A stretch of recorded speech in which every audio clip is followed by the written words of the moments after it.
Ruben charitable trust पक्षरु खाद्य बंटन स्थानीय MKCG medical बहिर्विभाग निकटरे थिबा शिव मंदिर परिसर रे रुबेन चैरिटेबल ट्रस्ट पक्षरु रंधा खाद्य बंटन करा जायछि। गुरुवार मध्याह्न स्वर्गत के कोटेश्वर राव ओरफ रुबेन को द्वितीय पुण्यतिथि अवसर में रोगी एवं रोगी संपर्क निमंते रंधा खाद्यर व्यवस्था करा जायछि।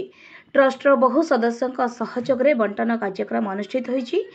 तेबे ठीक 2 वर्ष पूर्वे आजिर दिन में एक मर्मान्तुत सड़क दुर्घटना स्वर्गत रुबेन प्राण हराइथिले।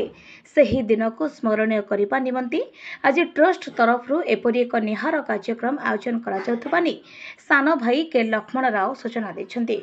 आज रंध्या खाद्य बंटन बेले के अरुण राव, बापी पंडा, रोशन कुमार पाल, प्रिंस कालू प्रमुख उपस्थित रही सहयोग करथिले। अजित कुमार पात्र ठीक यही दिन दुखद खबर घटी जाता 2 वर्ष थे आज दिन भाई आम गाँव छाड़ी पलैते उद्देश्य मन रखापी आम गोटे रुबेन चैरिटेबल ट्रस्ट को गठन करूँ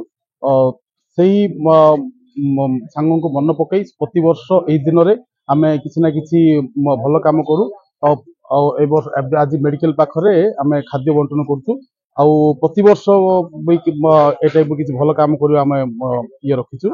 नमस्कार, जय जगन्नाथ। मो ना के लक्ष्मण राव। मोर भाई द्वितीय वार्षिक उत्सव रुबेन चैरिटेबल ट्रस्ट तरफ बड़मेंट गेट आउटगोड रे प्रशांत सेवन हो प्राय दिग 2-3 वर्ष है आम इडिया दौचु चलुच सब आउ 2-3,000-4,000 लोक प्रशांत सेवन चलुच सब वर्ष।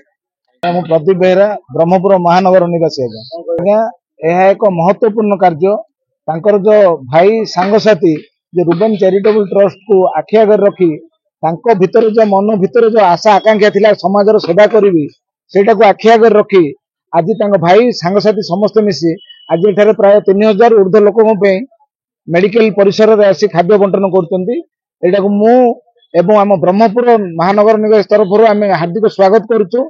प्रत्येक भाई मान प्रत्येक सांग मानपरी महत्व कार्य करंतु एठी आसी लोक जो हैरान होचंती मेडिकल परिसर रे रोगी मान धरी आसी खाया पाऊना सठिक भाव ए जगह जब आपण मैंने आसी पहुंचे पारे किसी खाद्य ताले अत्यंत महत्वपूर्ण काम हो पारियो एवं यह काल काल को जुग जुग को ये जिनस रहिबो।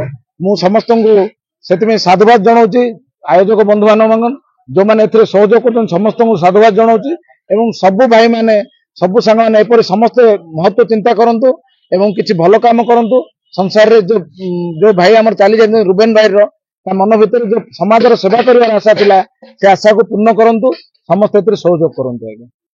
ब्रह्मपुर गोपाल कृष्ण रेड्डी को रिपोर्ट, गंजाम समाचार।